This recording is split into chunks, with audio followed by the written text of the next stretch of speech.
Sikkim 365 and Baylor Plus have teamed up to bring Baylor fans the ultimate content bundle. You can sign up now for $17.99 a month, a $5 monthly savings, and get instant access to all premium content on both websites. For more information, visit either sikkim365.com or baylorplus.com today.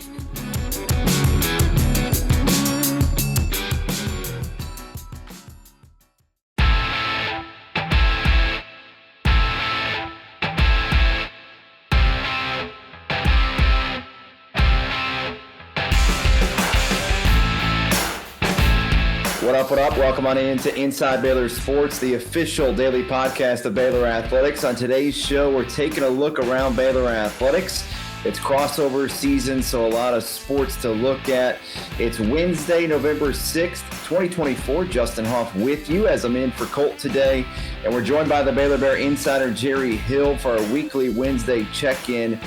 Jerry, first off, episode 250 of Inside Baylor Sports, and of course, the original creator of Inside Baylor Sports, John Morris, the magazine show for many years on TV, picked up another award. He's got a lot of them, well-deserved, but cool, this award right here, it's an award that he now shares with Frank Fallon as they're the only recipients of the NFF Chris Schinkel Award.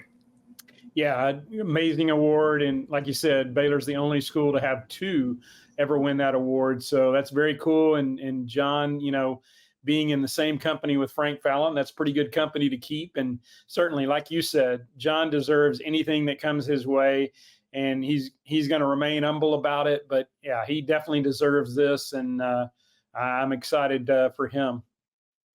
Yeah, he certainly got a few awards, no doubt, throughout the years, and well-deserved, as we said.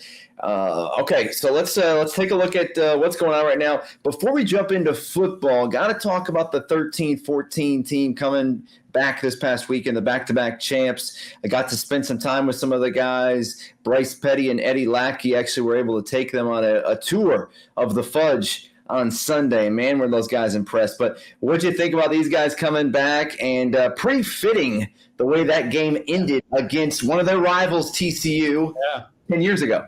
Yeah, that was actually kind of what I wrote the story about was, it did seem kind of fitting that this game would end like that, on a night when you're honoring the 13-14 back-to-back Big 12 champions, thinking back to that 61-58 game that ended exactly the same way. I believe Chris Callahan's was from 28.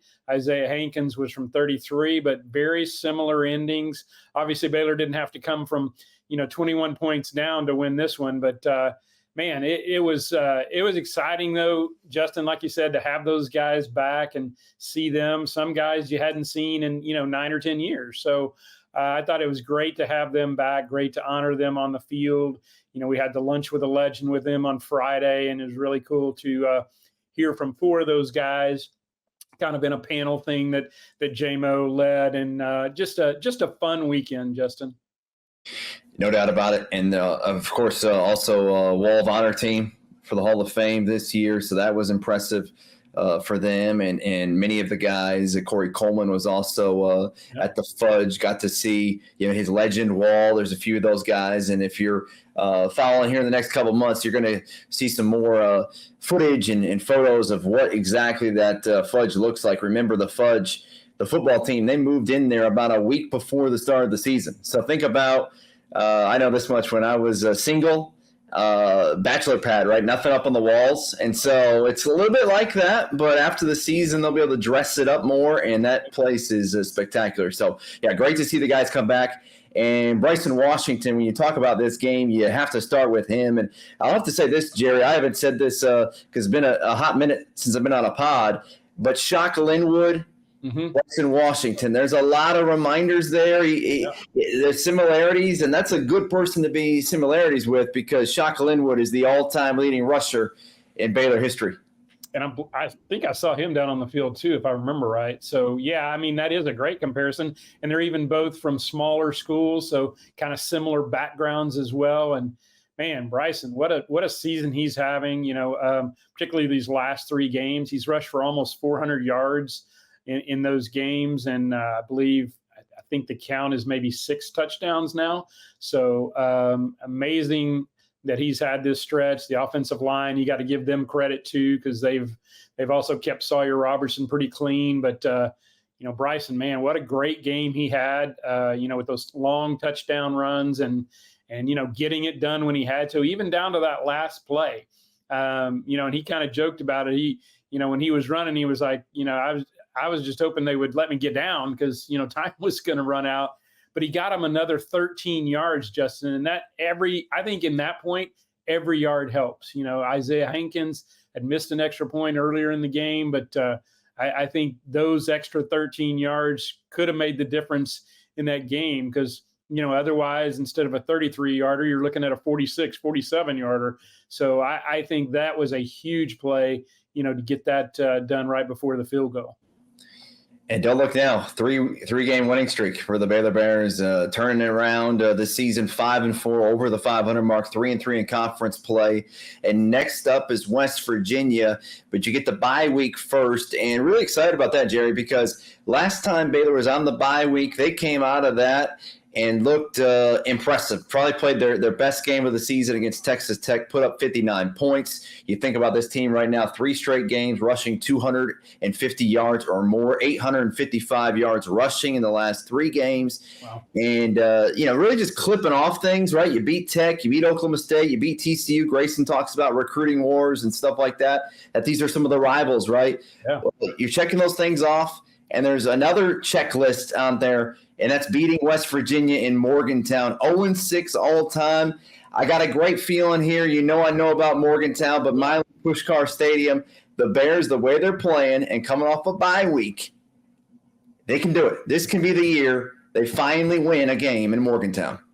I agree with you. I mean, certainly, there's been games in that stretch where I think Baylor was the better team, but, for whatever reason, wasn't able to win the game. I think back to 12, that shootout with them up there, what a great game that was. 14, I remember Troy Baker getting hurt fairly early in that game and that hurting him. And Bryce didn't have a great game there either. But, I think it is time, kind of like it was time to beat TCU again. You had beaten them one time since that 61-58 game, and it was definitely time to beat them again.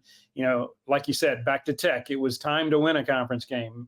And then Oklahoma State, it's time to win a home conference game. So they, like you said, they've been checking off all those boxes. This would be a huge one to check off.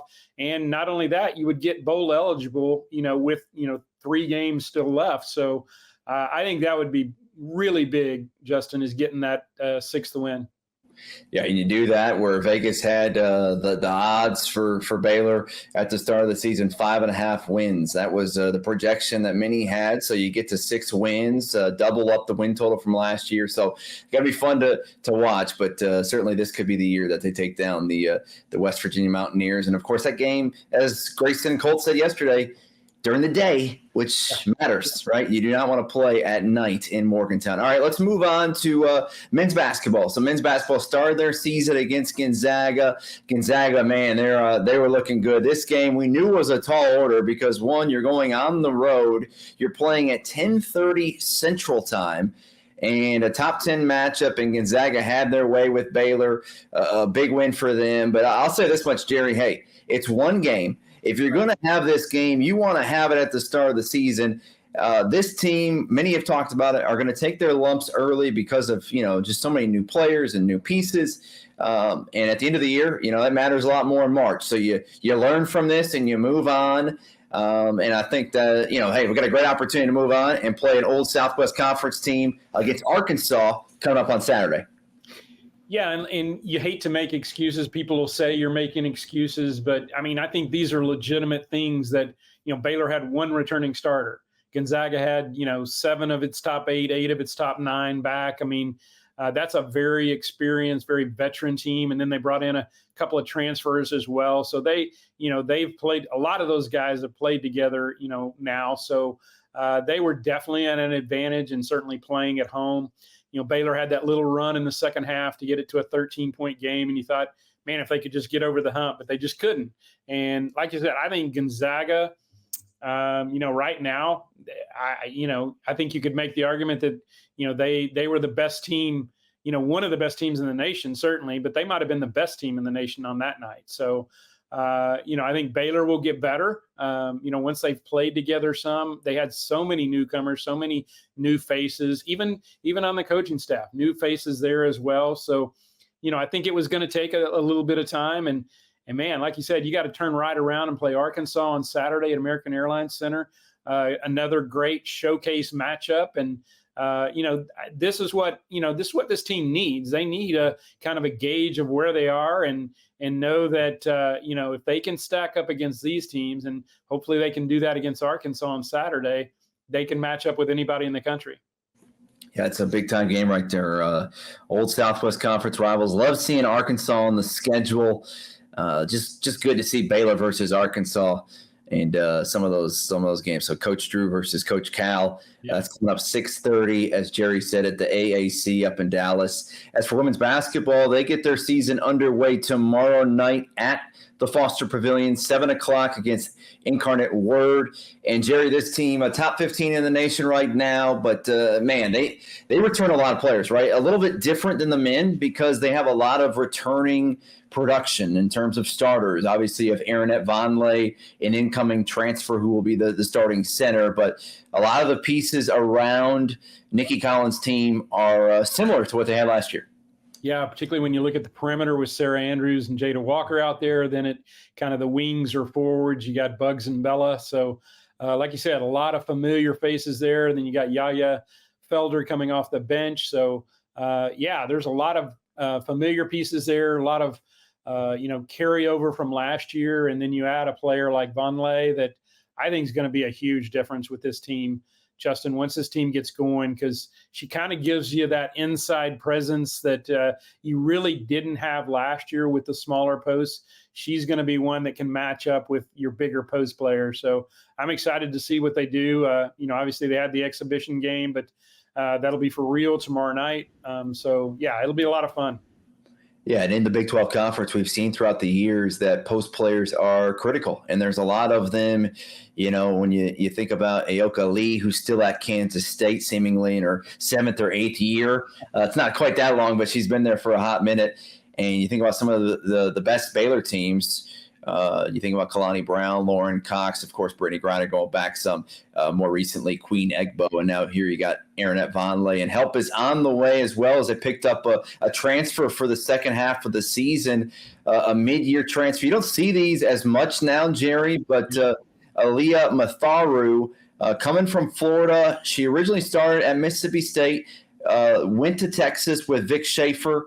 We saw her a couple years ago, and she actually led that Texas team in scoring when she was on it last season at Florida. I was watching some of her highlight as it was officially announced on Tuesday, but she's a scorer, another depth piece, and someone that's going to get a lot of minutes out there. And so I think that's just another piece to the puzzle for this team this season. Yeah, and I think it helps, too, with some of those guards where, maybe they don't have to play. Like Sarah Andrews does not need to play 35, 40 minutes a game. I would joke that, she's kind of the old lady of the team, but I really don't think you want to put 35 minutes on her. So, I think Mathuro comes in here and she will definitely give him some minutes. I think she could play either the point, or the shooting guard, averaged 19 points per game last year at Florida. I believe it was, either one or maybe 2 or 3 in the Southeast Conference. So she's a proven player, and she's proven it on several different teams. So I think it's an exciting piece to add to this team that was already, I thought, really solid and certainly a top 10 team. Yeah, keep an eye on Bella and Dariana Littlepage Bugs. I think those two players could really break out this year. They've just been so steady and have had really good first 2 seasons. But I think for both of them, there's another level that they can get to. And, man, if they get to that level, really the sky's the limit for this team, and really looking forward to the Foster. In terms of the Foster, Jerry, so the Foster is finished. It does have some updates on it on the inside. I know last season the concourse was not complete. The lobby had some work still to be done. Have you been over there recently, and have you seen some of the updates? And if not, I'll just tell the fans there's a lot that has been updated.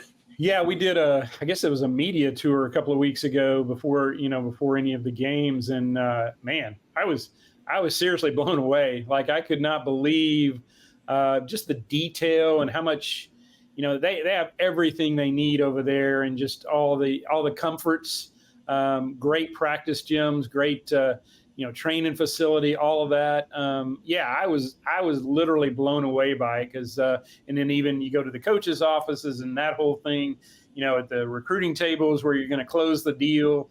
I mean, I don't know what else they could have added, Justin, but I think it's a phenomenal facility. Even an upgrade from Farrell Center, which I thought they had pretty much everything they needed over there, but they've got a lot more now. Whether it's locker rooms, training rooms, all of that, it's just top notch.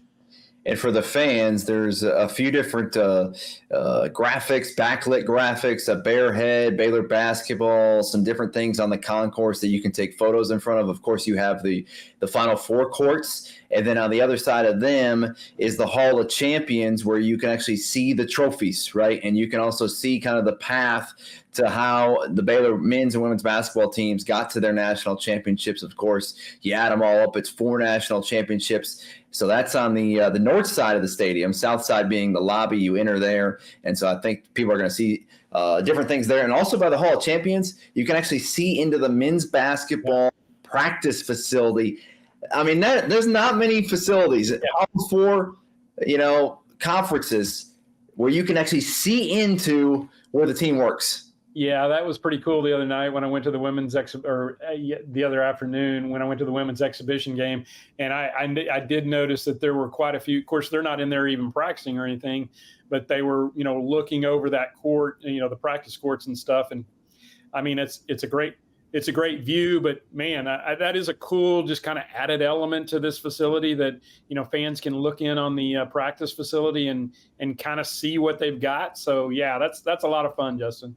Yeah, it's a bigger practice court. It's basically a court and a half, almost 2 full courts compared to what they had previously over at the Farrell. All right, Jerry, 3 other sports that are kind of in and out of action. We'll look at volleyball. Volleyball actually in action tonight. A long season for volleyball, especially compared to soccer as far as regular season matches. Texas Tech tonight, 6 o'clock out there in Lubbock. Right now for Baylor volleyball, 15-6 overall, 7-3 in conference play. And when you hit November, you're officially down the stretch. This is a stretch run right here. Yeah, and they've won 5 in a row. And what they've done, Justin, is they've kind of taken care of business. I would say other than the TCU match, which you had to win in 5. But I think the rest of them were just kind of taking care of business. TCU was huge because you got to avenge the loss to them earlier in the year, beat Jason Williams, the former Baylor assistant. But yeah, other than that, I think they've pretty much just kind of taken care of business and done what they're supposed to do. But that's what good teams do. They don't drop, games that they shouldn't lose. So that's kind of the stretch that volleyball has been on, and they're kind of hovering right there, just outside of the top 16 with a chance to move up. You've got Kansas on the road coming up later this month. So they're going to have some opportunities to maybe move up a little higher. I believe they're 17th in the ABCA rankings, 18th last time I checked on the NCAA RPI ranking. So just outside of that top 16, and that top 16 obviously are the ones that wind up hosting first and second round. So you'd love to move up just a little bit and get in there where you're one of the teams hosting, so that you have a better chance to get to the Sweet 16, the region semifinals. What they always say, control your own destiny. And if you win out, I mean, that's not going to be easy by any means, but 8 regular season matches left, 3 at home, 5 on the road. But if you win out, you almost guarantee yourself a top 16 spot. And by doing so, I mean, that is a huge advantage to get those first 2 rounds at home. And that can really propel you to the Sweet 16. Yeah, and I would say I'm not sitting here looking at the percentages, but I would say probably 14 of those 16 on average, if not more, will make it to the Sweet 16. If you're hosting and you're that good, you're probably going to win those first 2 rounds. Now, if you're in the 15-16 range, they're going to put some pretty good people there with you. I think that would be huge just to have that opportunity to be at home, play a couple of games, and try to get to that the region tournament, the region semifinals and final. Because you look at revisionist history here, you look at the past. Baylor volleyball has hosted those matches and they've advanced, and so obviously it's a little easier to handle business at home, but we'll have to see what happens for the rest of the season with Baylor volleyball. And another season where they can get 20-plus wins. I mean, just what Ryan McGuire and his program is doing. I know recruiting in the next couple of years, they got some really strong classes coming. So Baylor volleyball is alive and well. All right, let's now move on to Baylor soccer. Baylor soccer standing right now at 8-5, finish out the regular season, also the Big 12 championship, 2-5-4 in conference play. Got off to a great start. Obviously, the Texas A&M win was big at the end of August.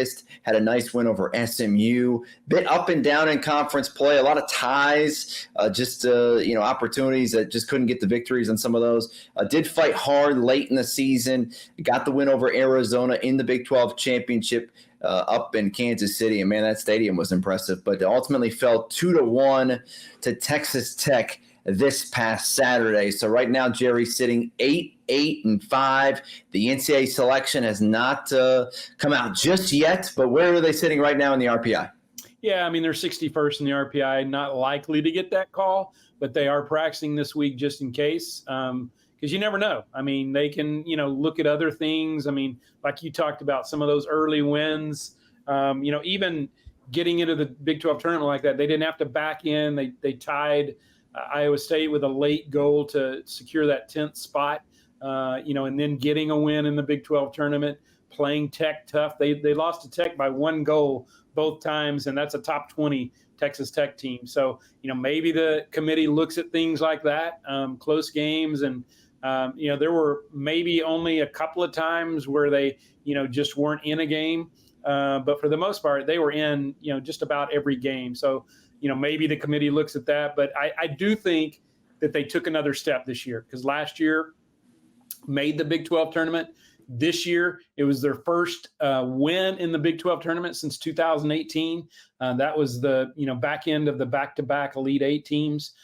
So, I think getting that win was huge, Justin. And now you just need to get ready and get ready for another season where hopefully you take another step. Yeah, 5 ties, and that might be the difference right on the season. And I know, I played soccer, but I never liked ties. Like, I never hey, you go to an event, you see a tie. I hate that in the NFL that they actually can tie.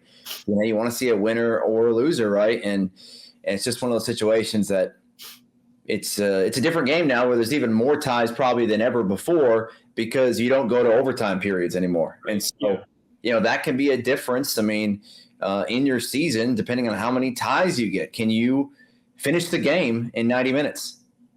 Yeah, and I think it may have been at Colorado, where they, looked like they had it, and then, gave up a goal there late to settle for the tie. Actually, they gave up 2 goals late. So they had a 2-0 lead in that one and kind of let it get away from them, but wound up with a tie there. So, yeah, obviously it's for the health and safety of the players, and I think that's a good thing. From a personal standpoint, I kind of like knowing that it's 90 minutes of soccer and that's it. I'm not going to have to stay another 30 minutes to an hour or whatever. But yeah, I think those ties, in some cases they're good results. In some cases they're not good results. So, BYU was the one where they did that. Yeah, they had a lead on BYU and gave up the 2 late goals. So, again, those can come back to haunt you if you win a couple of those. Think about that. If you'd win a couple of those instead of ties, I think you're probably in better position. Your RPI may be in the 40s. So that's probably going to be the difference in getting in or not getting in the NCAA tournament. And I'm sure some soccer traditionalists could fight you on this, but shootouts. Man, would love to see that, right? Yeah, I get the health and safety, and you don't have to play extra session, but you could still end it where the tie, you still get a point, but if you can get the win, and very similar to what they do in the NHL, right? And so, it's not easy to pass new rules, but just one of those things. It'll be fun as a fan. It'll be fun to see, shootouts at the end of those games in regular season. All right, let's finish it out with cross country, Jerry. Running on the Cottonwood Creek Golf Course this past weekend, the Big 12 championships on Friday. Saw some of the drone shots. Beautiful course there. That's got to be unique to run on the golf course. A little bit different, up and down the hills and kind of the cart paths and all that goes into that. But Baylor finishing up that at cross country. That's a deal too. we don't get to host those events all the time, but This was in Waco, Texas. Yeah, and we have a lot in the past. I mean, we've hosted the conference championships, we've hosted the regional championships, so that was a cool thing, and I thought Baylor did a great job as a host.